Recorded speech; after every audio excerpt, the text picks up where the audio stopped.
My elders, brothers and sisters, Assalamu alaikum wa rahmatullahi wa barakatuh.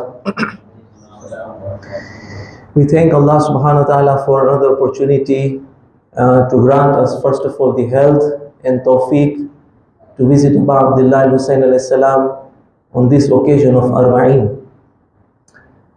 Our journey has two parts. One is the physical part and one is the spiritual part. The physical part is the hotels, the accommodation and the flight and the transport and everything. But more important is the spiritual aspect of the trip. And as Maulana Sahab, he mentioned today in the khutbah of Jum'ah, what gift we are supposed to bring from there and share with others here.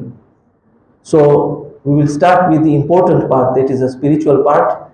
And I will request always, whenever we have such gatherings, we always have with us Dr. Kamaal, who graciously agrees to share with us his experiences and his advices for this, for such kind of trips. So I will request him to please address us and advise us, inshallah, with the loudest of voices. Salawat ala Muhammad wa ali Muhammad. Allahumma salli ala Muhammad wa ali Muhammad.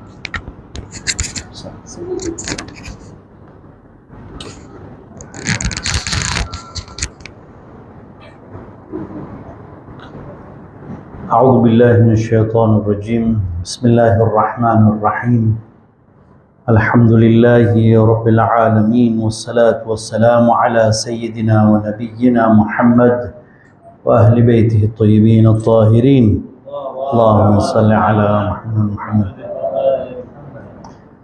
Respected elders, brothers, sisters, Zawar of Imam Hussein alayhi salam, Assalamu alaikum wa rahmatullahi wa barakatuh.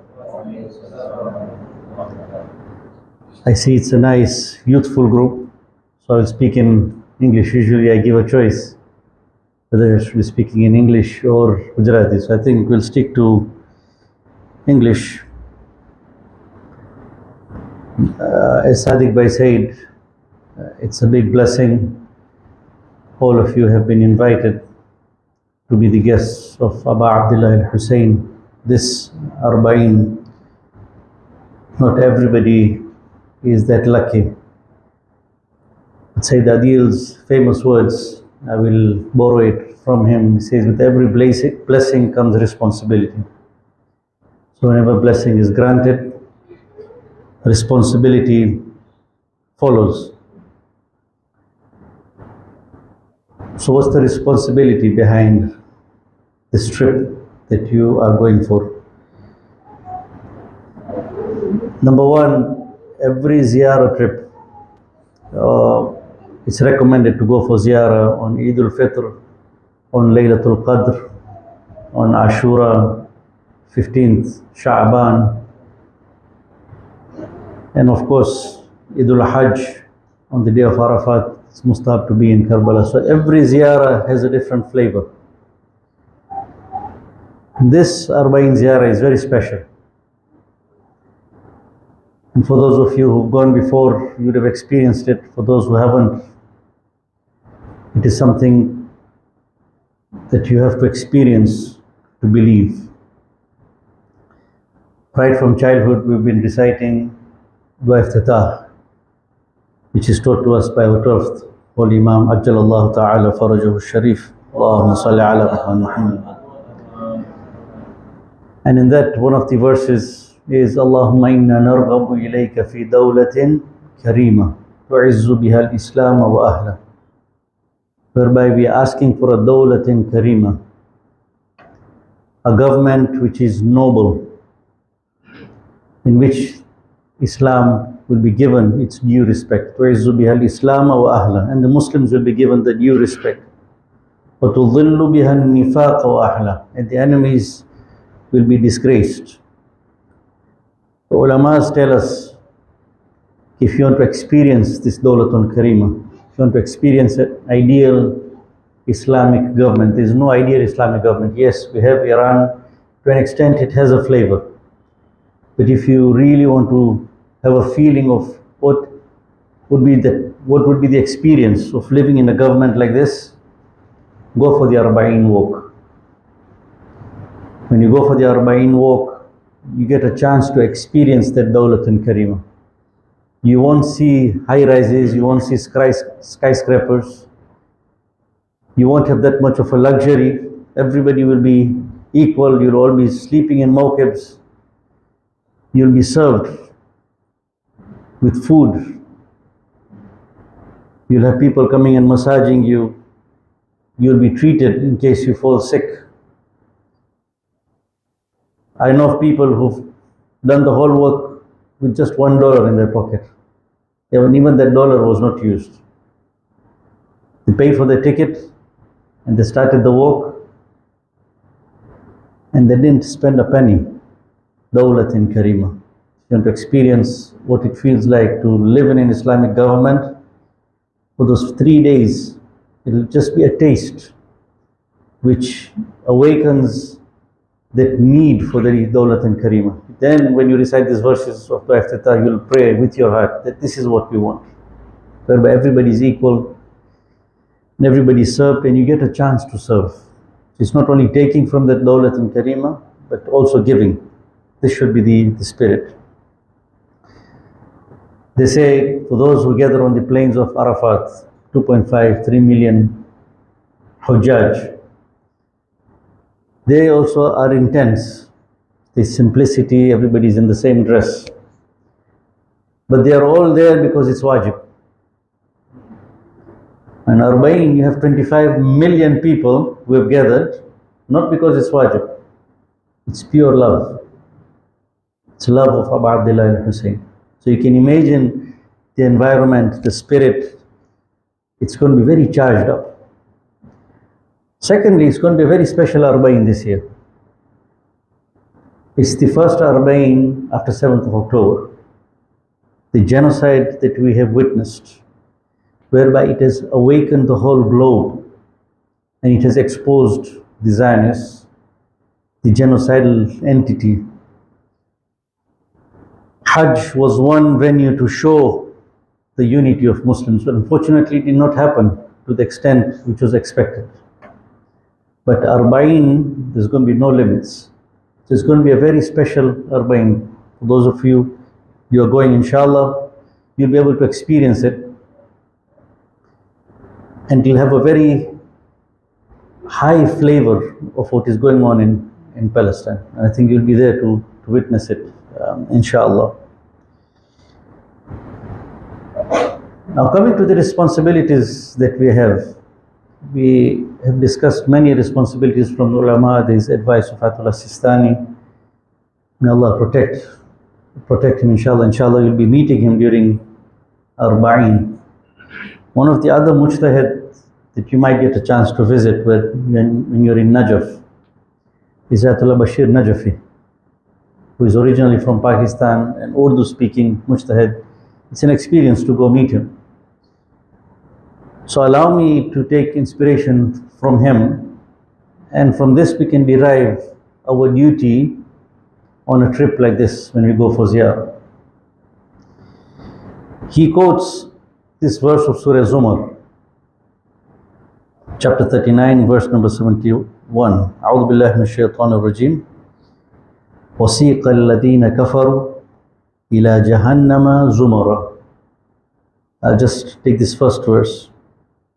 The faithless will be driven to hell in throngs, in groups. So Ayatollah Bashir Najafi says this is well understood. The people on the day of Qiyamah, the faithless ones, they'll be driven. They won't want to go to hell. Nobody wants to go to hell. Hell will be in front of them, but they'll have to be dragged to go into hell. So he says this concept is understood. وَسِيقَ الَّذِينَ كَفَرُوا إِلَى جَهَنَّمَ زُمَرًا.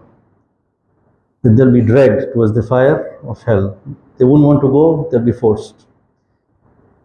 But verse number 73, so this is verse number 71. No, we have doubts when we have so many doubts in religion. Why this? Here, a mujtahid is a doubt now. He says, I'm questioning myself, Ayatollah Bashir says. Verse number 73 says, وَسِيقَ الَّذِينَ اتَّقَوْا رَبَّهُمْ إِلَى الْجَنَّةِ زُمَرًا. The first one was وَسِيقَ الَّذِينَ كَفَرُوا. This is وَسِيقَ الَّذِينَ اتَّقَوْا رَبَّهُمْ إِلَى الْجَنَّةِ زُمَرًا. So even the muttaqeen will be forced to go into heaven. The same verse has been used, the same words have been used, wasiqa. So even the muttaqeen will be forced to go into Jannah. Now Bashir says, I don't understand this. You have Jahannam in front of you, you don't want to go there, so you have to be forced.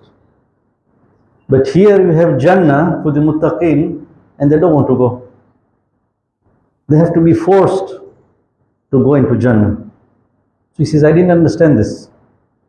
Why would somebody be forced to go into Jannah? Then he says, I saw a hadith whereby he says on the day of Qiyamah, the Ahlul Bayt will be shown to us. We'll have a chance of meeting Ahlul Bayt. But specifically, Ayatollah Bashir Najaf, he says, we'll be able to meet Imam Hussein alayhi salam, Abu Abdullah al-Hussein alayhi salam. So he says, when we'll meet him, we'll see his radiant face. This is Ayatollah Bashir's words. I'm maybe paraphrasing, but he says, we'll meet him and it will be a pleasurable sight to meet Abu Abdullah al-Hussein. But then what will happen is, we will be taken to Jannah, but we'll see Imam Hussein alayhi salam going elsewhere. We will be going to Jannah, but Imam Hussein will not be coming there. He will be taken elsewhere. This verse that you recited, Ya ayyatuhan nafsul mutma'inna irji'i ila rabbiki radiyatan mardiyah fadkhuli fi ibadi wadkhuli jannati.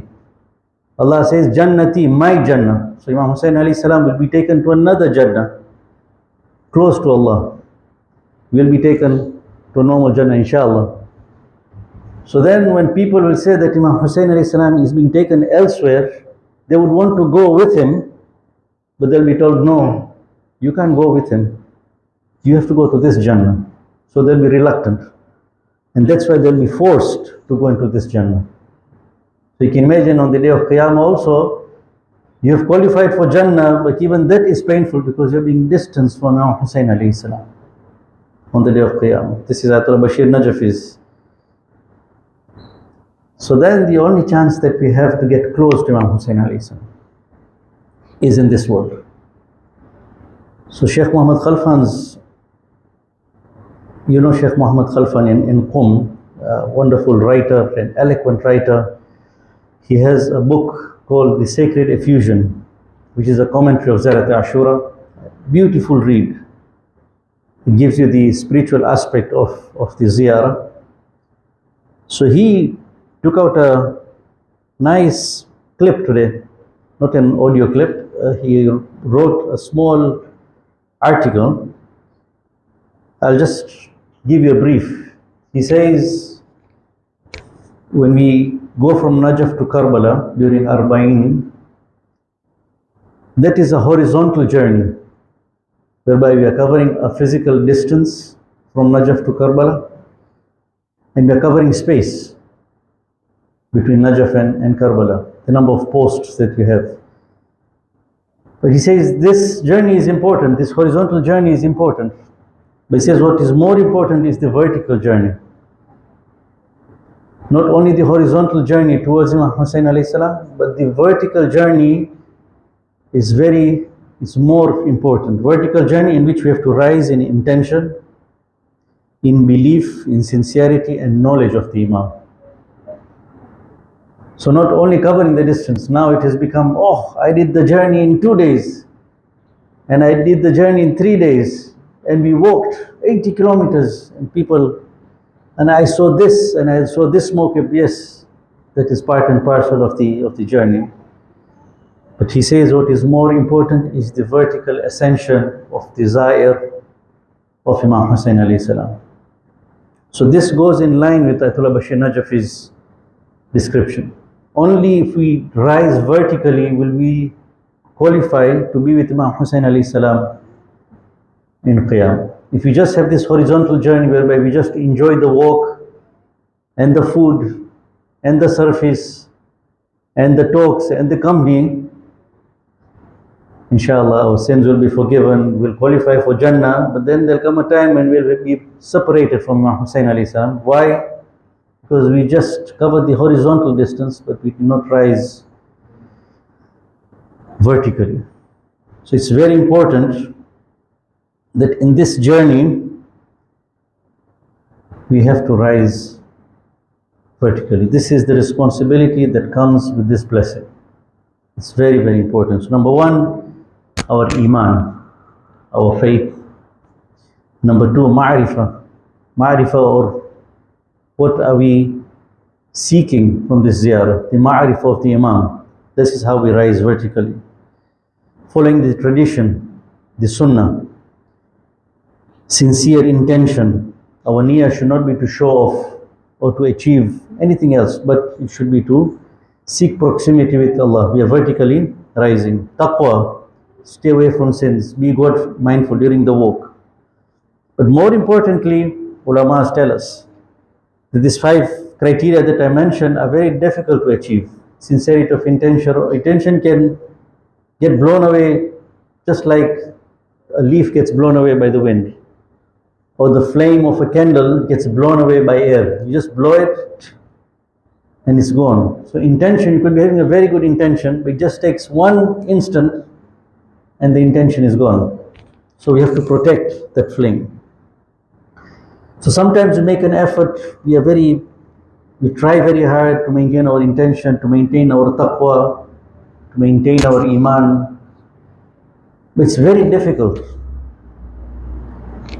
But unfortunately, we have a lot of faith on that oh, we've done something big. But ulamas tell us, okay, it is the difficulty in action which will be more rewarding. So your acts of hardship are worthier than your acts of worship during this trip. So it's going to be very hot. The walk is long. It's not the most comfortable of walks. Biggest hardship here is the washroom. They will brief you for those who've gone, washroom. So people, when they're looking at mokibs, they look at that sign, English toilet. These people advertise. Okay, we have this kind of food and we also have an English toilet. So these are difficulties that you will face. Sickness during the trip. Ulamas tell us the acts of hardship are worthier in this trip than your acts of worship. So when there is hardship, rather than complaining, you should do shukr, because that will be a reason for your ziyarat to be accepted more than all the acts of worship that you may have during this Arbaeen walk. So embrace the hardships. You'll be sharing this journey with 25 million people. In the mawqibs that you go, you don't know who's going to be sleeping next to you. You'll be sharing on the dining table, you'll be with somebody else. In the mawqib, you'll be sleeping next to somebody else. The showers, the washrooms, it's unimaginable. People have not been able to fathom as to how 25 million people can walk and share the resources. It is still a mystery, but yes, you have to go there and experience it yourself. So this is something that you need to look for and look forward to, inshallah, in this ziyarah. Of course, Sadiq Bhai will give you points before the walk, during the trip. I think the leaflets that you give out, just as a reminder, what can you do, what ziyarat to be recited, Mafatihul Jinan. One act that I have found to be very helpful, when we go to these holy places, there's so much to do. If you go through Mafatihul Jinan, especially for Karbala, there's so much. This ziyarah, Najaf, the same. But we don't have the capacity, because these are things that we don't do on a daily basis. So one thing that will increase your capacity to do more. Of course, the famous eat less, sleep less, talk less, do a lot of dhikr. These are basic things that we can do a lot of dhikr of Allah. But one act that I have noticed which really increases your capacity and is highly recommended in the books of ziyarah is Namaz Ja'far al-Tayyar. In every haram that you go, be it in Najaf, be it in Karbala, be it in Kadhmain or Samarra, if you can do this, Namaz Ja'far al-Tayyar, you can Google it, it is there in Mafatih. It takes around 20 minutes, but this is one salah according to the ulama, it really increases your capacity. You do that early morning, you will see it increases your capacity to do so much.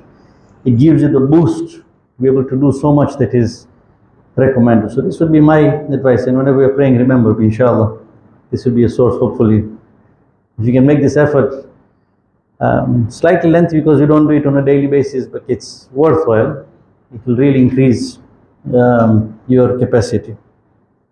And lastly, I want to finish with this story which was narrated by Ayatollah Agha Panahian. Agha Panahian, you've all heard of Agha Panahian. So there's a small clip, most of you must have heard of this story, and I want to finish with this story. He says, during the time of the 6th Holy Imam, he had a companion called Zurara. You've all heard of Zurara. So Zurara had a neighbor who was a drunkard, who was an alcoholic, and he used to give a lot of problems to Zurara. But Zurara was very patient with him. He performed his duty of telling him, Baba, don't do this, what you're doing is not right. But the guy would not stop. So one day, he had some sort of awakening. So he comes to Zurara and says, I know you have a master, that is the 6th Holy Imam. So he knew about the 6th Holy Imam. This alcoholic is saying, a sinful alcoholic. He's saying, Zurara, I know you have a master. If your master can do something for me, I might reform. I might change. I might change. So Zurara says, okay, inshallah. After some time, Zurara wants to go to Medina now, to go and visit the 6th Holy Imam. So he tells his neighbor that I'm going to Medina and I'm going to deliver this message that you have given me to the 6th Holy Imam. So Zurara goes to Medina, he meets the 6th Holy Imam, and he tells him about this alcoholic neighbor. And he says, that neighbor has told me that if you do something for him, he's going to get reformed. So the 6th Holy Imam, Imam Ja'far al-Sadiq alayhi salam, Allahumma salli ala Muhammad, tells Zurara that when you go back, you tell him to do two things. One is stop eating unlawful food. Stay away from haram food. And stop sinning from now. So from the time you deliver this message, two things. Stay away from unlawful food and stop sinning now. He says, if you do these two things, the 6th Holy Imam tells him, I will take care of his past. Whatever he's done in the past, we will take care of that. And this is based on a Quranic verse. Those who have wronged themselves, the Saturday Ziyarah that we recite, those who have wronged themselves come to the Holy Prophet. And if the Holy Prophet asks for forgiveness, the sins will be forgiven. So 6th Holy Imam says two things. Stay away from haram, stop sinning, we will take care of your past. So when Zurara comes back, everybody comes to visit him, and this alcoholic neighbor also comes. So when everybody is leaving, Zurara calls him. He says, I went to Medina, and this is the message that my master has given for you. That he'll take care of your past, but the condition is you stop haram and you stop sinning. So the neighbor says, I'll think about it. After a few days, he calls Zurara to his house through a messenger. When Zurara goes, that neighbor was standing behind the door. He was standing behind the door. He wasn't even opening the door. He just peeped out, and he's telling Zurara, I'm not even wearing clothes, because whatever I had, whatever haram I had, I've given it away. I've decided to reform myself. And then after that, whenever he would meet Zurara, he would tell him, please remind your master about this promise that he's given me.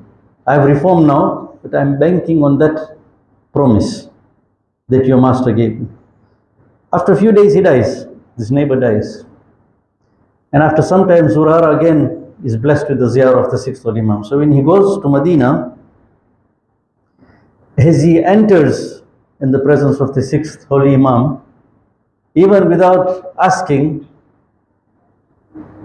Imam Sadiq alayhi salam tells Zurara that I have fulfilled the promise. That neighbor's promise has been fulfilled. That means he died as a reformed person. So this time, it is not Zurara who is going for ziyarah. You are going for ziyarah. You have been given a chance to visit the Imam yourself. And it's not only one Imam.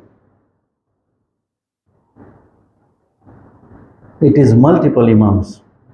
So you have Imam Hussain alayhi salam, you have Imam Ali alayhi salam, you have two Imams in Kadhmain, the two Imams in Samarra, 6 Imams, plus Abu Fadl al-Abbas, and the Shuhada of Karbala. So it is not a messenger who is going, you are going yourselves. But this is a chance for us to reform. If you are going there, the message is clear. Stay away from haram, stay away from sinning. And just the way the 6th Imam told Zurara, here we have 6 Imams who can vouch for us. If we take care of our present and our future, they will take care of our past. They will ask for forgiveness for us, from Allah, of course. So this will be a vertical ascension that we are talking about, and this is the responsibility. So as we are visiting the ziyarah, we're going for this ziyarah, big blessing again. The responsibility is little bit of reformation, be focused, and inshallah it will be the best of ziyarah for you, inshallah. But more importantly, don't forget the people of Palestine, the people of Lebanon, the people of Yemen. They are the ones who put their lives on the line, on the forefront to save us. If you see this fire is spreading, what is happening in UK just now, it is a direct splinter from Israel. So if you could spread there, you could spread to the rest of the world. But the people who are on the war front, who are trying to liberate us. It's not only liberation of Al-Quds, it is liberation for all of us, inshallah. So don't forget them in your ziyarah. This is a ziyarah that should be for them, inshallah. And I request you to remember me wherever you are during your ziyarah, inshallah. And we pray for your safety and your safety during the trip, safety during the walk, safety on return. And inshallah we'll benefit from this scent of ziyarah that you will bring back, inshallah. Assalamu alaikum wa rahmatullahi wa barakatuh.